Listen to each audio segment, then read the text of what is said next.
Hi, my name is Heather, and I am excited to show you some powerful information and share with you today. So, we're going to learn a little bit about essential oils for pregnancy, birth, and newborn care. All right, but first, I need to share with you that these have not been my opinions. These are my opinions. They've not been evaluated by the FDA. So, this is just based on my research and my experiences. So while I feel you'll find a lot of answers for yourself, I am in no way attempting to diagnose, treat, or cure. I will leave that up to you. A little bit about myself. I'm a mama to 6 kiddos, and I'm really passionate about what I'm doing for my family. I want to do the best I can, and I feel it's selfish to keep a good thing to myself. So I'm hoping to help someone today with this information. All right, so first off, is it safe to use essential oils while you're pregnant? This is a really important question, and there's a lot of information out there that's outdated and based on essential oils that have not been handled with care. So it is important to know what it takes to make 100% pure oils that are safe to use during pregnancy, nursing, and with babies. So let's just start out there. What are essential oils? They are highly concentrated extracts that are naturally found and distilled from different parts of a plant, including the leaves, flowers, twigs, peels of the fruit, the bark, the roots, all different parts of the individual plants. Now, there are many benefits to using essential oils. They help minimize the symptoms, and they help address the root causes. So instead of just taking care of the surface things, they actually work with their body to go to the root to figure out what's going on. They're made of hundreds of natural compounds found in the plants.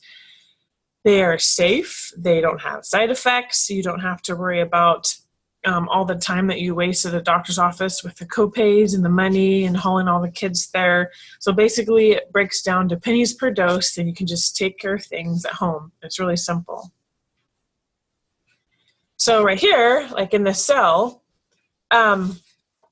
their essential oils can penetrate through the cell membrane and diffuse throughout the blood and tissues to help eliminate the threats because they have small molecules.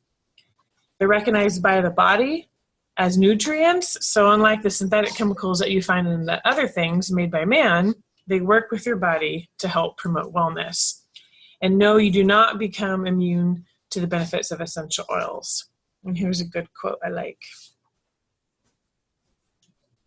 All right, so essential oils, what's the difference? There's a million of them out on the market today, so everyone claims that their oils are pure, right? So since there's not a governing body that regulates essential oils, it's important to know what it really takes to create a pure oil and what to look for when you're purchasing. A lot of companies cut corners in at least one aspect of this process, which allows them to offer the oils to you at a lower price point. I don't know about you, but cut corners are not what I want in products, especially when it's for my babies and kids. I want you to know that they are not always pure. When you cut corners and you never know exactly what the companies are doing, that's why it's best to do your own research, okay? Because we want to have the oils as pure as nature intended them to be. So first thing is you need to make sure that the oils are grown. The oils are harvested for where the plants are grown. So wherever God put them on earth, that is where they should be growing. Makes sense, because that is the best condition for them to be grown in for that particular plant. Example, lavender grows naturally in France. So lavender fields occur there, and that's where they should be harvested. It's also important that they are not treated with chemicals or sprayed. Next step, they need to be harvested at the right time. Every plant has a particular time of day and season when they contain the largest amount of beneficial constituents. For example, rose, the best time of day to harvest them is in the early morning when they're only a little bit open and the dew is still on the plants. It's important to harvest them during this time to make sure they have all the beneficial constituents and not the harmful ones. So you need to find someone who really knows what they're doing and has researched everything for the plants, not the benefit of them or their company, but when the plants are the best. Also, they need to be processed with the right temperature and pressure. So once again, each individual plant has their own rate at the temperature and pressure that they need. If it's too high or the pressure is too much, it could damage the constituents in the oil. And there are a lot of companies that will use a higher temperature and pressure just because they want to speed it up and hurry up so they can crank out more. But perfection takes time. Oops, sorry about that. Okay, number 5, test it thoroughly and properly. This is a biggie. Once the oil has been extracted from the plant, then they need to be tested to make sure there's no foreign contaminants in there, and they do have everything that is necessary for us to be able to utilize them. So this is a GCMS machine, and this tests to make sure that the oil is 100% oil, that the oil all came from the same plant and does not have fillers, pesticides, or residues. I could talk about this testing forever because this is one of the places that people can cut corners majorly. Some skip the testing altogether. Some companies only test once when they get a new supplier, others only once a year. But it's important that every batch of oil is tested every time to ensure that they really are pure. And there's also other kind of tests, and I could, if anyone was interested in more of that, you could just contact me and I could tell you more about that. And finally, they need to be bottled with care. So once they pass all the tests, they need to be bottled so that no fillers are added there. Once again, there are some companies who cut corners in this area, and this is the easy one. They add fillers to the oil so they can stretch it further, which gives them a lower price point, but the consumer has an inferior product. So if we want the best for our families, then we need to make sure that the company does not cut any of these corners. That's the reason we are looking for alternatives in the first place, is we want to find something natural. So let's make sure that we have the best possible. All right, so ways to use the essential oils. You know that our sense of smell is 10,000 times more sensitive than our other senses, and because of that, provides immediate communication to our brain, which helps affect our moods very quickly. Diffusing oils can also help kill mold and mildew and can be a great tool for opening up your airways. So you can diffuse it, you can smell it from the bottle, you can rub it on your hands, all that's aromatic. So that is the main way that people use essential oils. The other way is topical. So that's a great way to address certain things that are going on with your body. You just apply it straight to the area that needs it. You can use it for massage, immediate comfort, immune support. Babies love it when you rub it on them because it's like babies thrive on touch. So it's great to massage it under their feet and their legs. And the third way is internal. Now, this is only for pure oil, so just don't go to any store with cheapo oils. Like I know Walmart selling these knockoffs for cheap that have fillers and don't even smell right.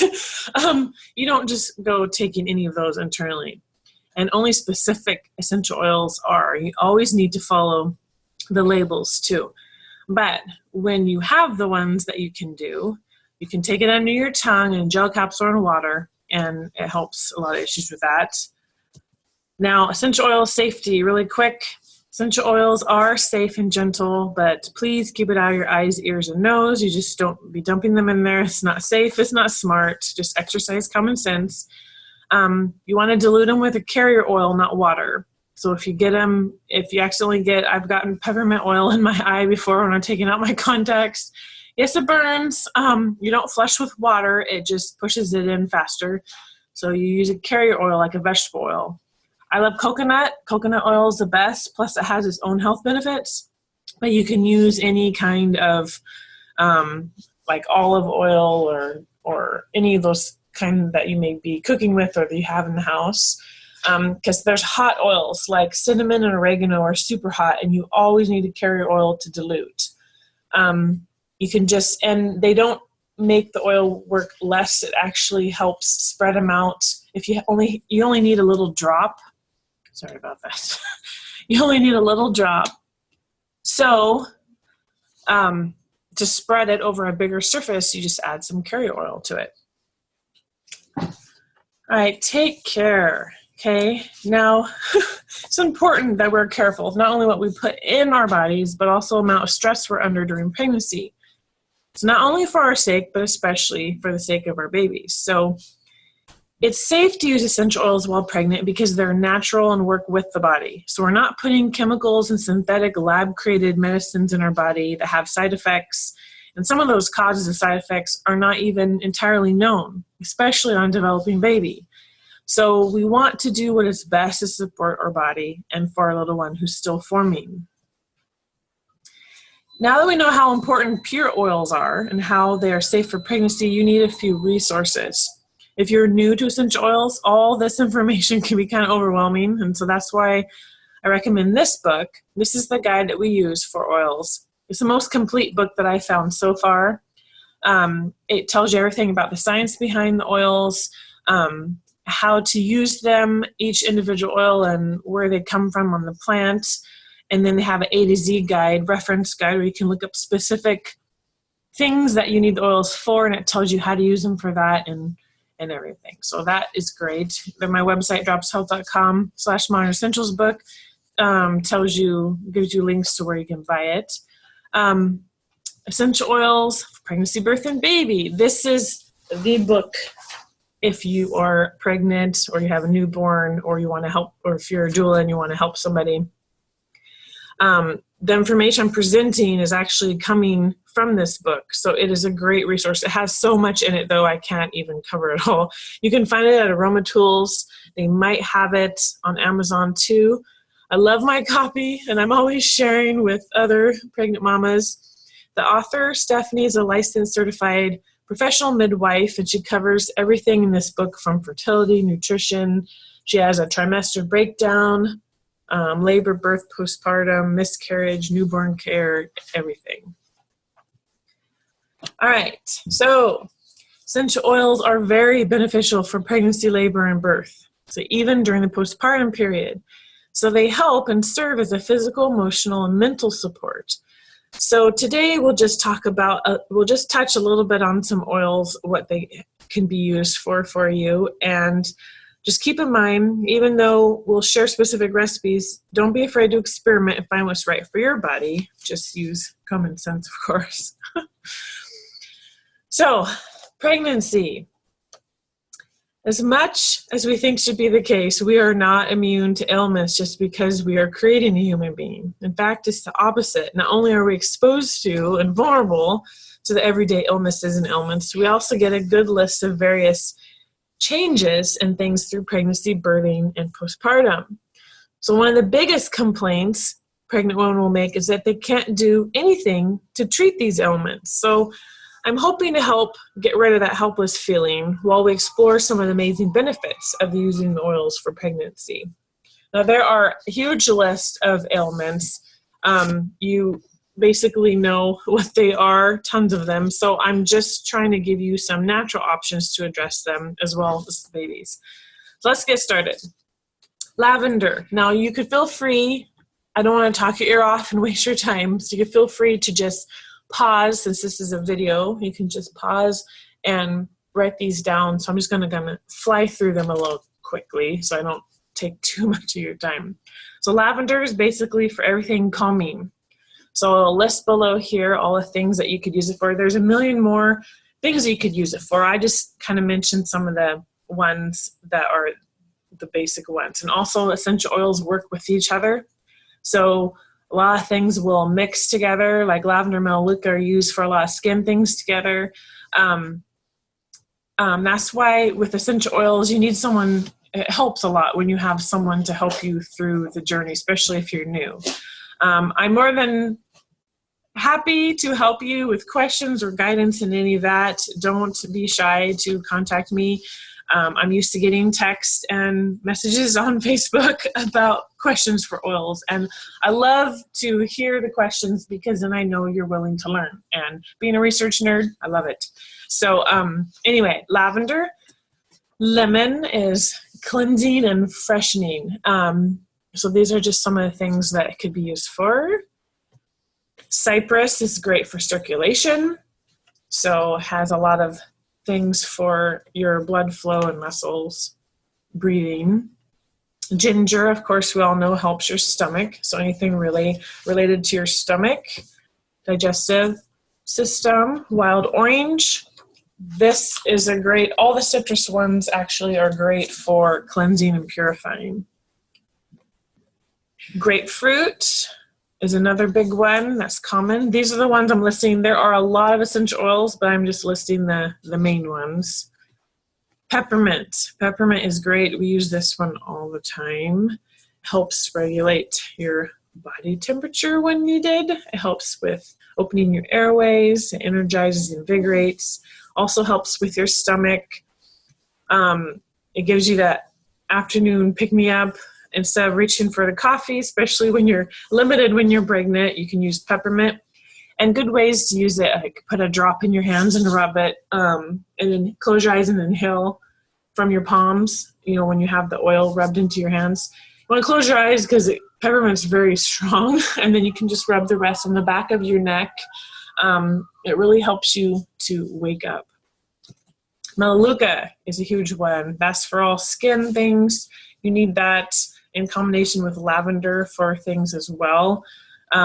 Helps with healthy nails and scalp and hair and complexion. Also use it, we have like an owie spray when we put Melaleuca and lavender together with some essential oil in a little spray bottle and spray that. Helichrysum is a huge one. It's a biggie. It's a superstar. We've used it a million times in our family. So it helps reduce inflammation. It helps with the blood flow. Anytime we have any bumps or bruises, we just put that on. It helps the tissues. Frankincense is the essential oil superhero. That works well. It's like it's the oil they gave to Jesus, so it's a big deal. It helps with everything. With your nerves, your brain function, everything from a cellular level. So you could also use it with other oils, and it just amps up their benefits too. Myrrh is great for skin and cleansing, and acts as the liquid band-aid for the cord stump once the baby's born too. Some other helpful oils, geranium and basil and fennel. So that is great for increasing your milk supply. It's written right there. Digestive cleansing. Here's a little recipe that you could put in a capsule to help with your digestion if it's sluggish or you're having some issues with that. This is just one of the recipes she has in her book. She has a lot. That's why I recommend getting the book. But this is just a taste. All right. Trimester tips. This is a nice little breakdown. Let's just briefly show you a few main tips. Now, the hormone blend. Now, if you have questions, just come to me. I don't have enough room to list everything out. I'd have a million slides. So just ask questions or send an email via my website. There's some oils for your digestion, which we went over. There's mood oils. Swelling, of course, drink water. That's number one, because usually when you're retaining water, you need to drink water to help flush it out so your body doesn't hold on to it like that in the bad way. Alertness. Like I said, peppermint's number one, and all the citrus ones are great. Head tension. There's peppermint, wintergreen. There's a tension blend, too, that you can make. Support your muscles and joints, urinary tract. All the common complaints for first trimester. Second trimester, it's a lot of muscles and aches as everything's stretching and growing. Leg muscle support, immune support, and for your veins and your skin health. Third trimester, there are oils that have been known to help even for breech babies. So she goes into it more in the book. More skin help. And then, of course, the not so pretty things like rectum health. There are some things that you can get when you're pregnant. So to help relieve, instead of buying the creams and stuff at the store that you don't really know what's in them, you can make your own little spray here or concoction. Cypress, Helichrysum, Peppermint with 1 ounce FCO's fractionated coconut oil. So you can just mix that together, and then you just apply directly on the affected area. Here's a blend for reducing bleeding. Some women have issues with that during birth. So there's a lot of these drops, but it makes a lot. And then you can massage it on the inside of your ankles, on your lower back, every day the last week of pregnancy. Labor and birth. Here are some blends that you could do for calming. Lavender, Roman chamomile you could have in your diffuser. If you're in the hospital or you're at home giving birth. Clary sage and myrrh are great for helping with contractions. Geranium and cypress for circulation. Basil and black pepper for back labor. And of course the calming, invigorating, and all that. Postpartum. Here's some things that help with all the uncomfortableness of postpartum. So helping with going to the bathroom. Actually, you could put a drop of peppermint oil in the toilet before you sit down. It actually helps. There's the perineum spray that you could make and all the other ones here. And here are some blends that you could use as a room diffuser or in a mister. You can use them as a lotion. You could put any of these oils in unscented lotion and use them to put on topically. You can put on your pillowcase at bedtime, or you could put it in a warm bath with sea salt. There are a lot of ways that you could use these. So for babies, there's lots. I'm just touch on a few here. These are the ones for the main oils that you'd need. Support their liver, of course, sunlight, but geranium and lemon are great for that. You could rub it on their feet. I like to remember when to rub it on their feet. You could do it at diaper changes. You could rub it there so you remember. Peppermint is great on their feet or spine, diluted. You always dilute the oils for babies. To help their body temperature. The digestive support, you could rub it right on their tummy or on their feet, and then always dilute. Like I said, I always do about one drop of essential oil with several, at least 4 to 6 of the coconut oil. And I get fractionated coconut oil. Fractionated coconut oil is coconut oil that's always a liquid state. Some of the heavier molecules are taken out, so it's always a liquid. You can use the regular thick stuff and just chunk off some bits too. This is a recipe that I use to this day with my toddlers. It is the bum spray. So you can get any of those 15 millimeter glass spray bottles from Amazon or Aroma Tools or anywhere like that. And I do 20 drops of lavender and 20 Melaleuca, and you fill up the rest with fractionated coconut oil and just shake it and then spray. I used to use Desitin, and then I went to Burt's Bees, and then it was still taking a long time for things to heal up. And you can make a diaper cream by using regular coconut oil instead of fractionated coconut oil and just store it in a little glass container. But if I'm in a hurry and I don't want to spend forever washing my hands or getting goop all over me, I love this spray. And so I use that from newborns all the way up till they're potty trained. And I even use it on bigger kids if they're having issues. All right.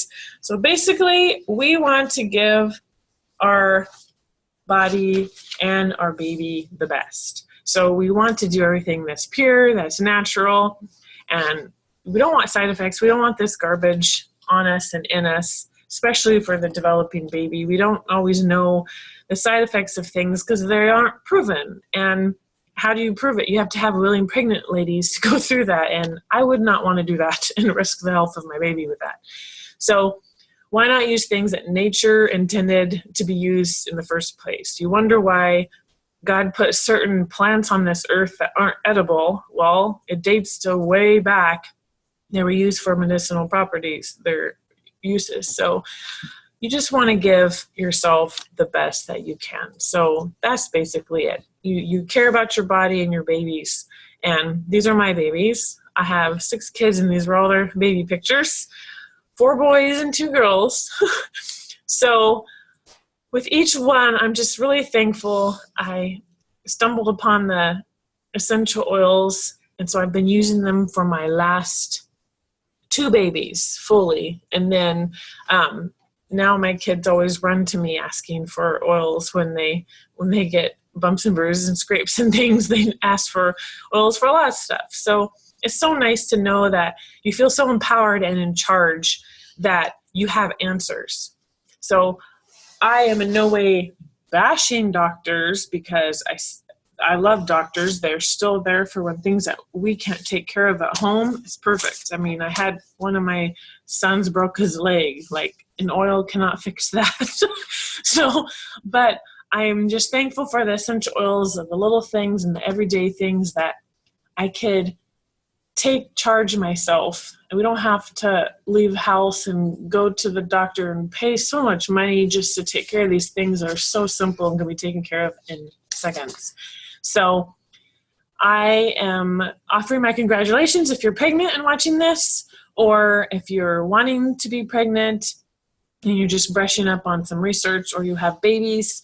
And I welcome you to call or text me at the number there on the screen, or my website. There's a place there you can contact, and it goes directly to my email. And I always have my phone on me because I answer people's questions and everything. So don't worry, I always get back. And I just thank you for listening, and I hope this helped you out a little bit today.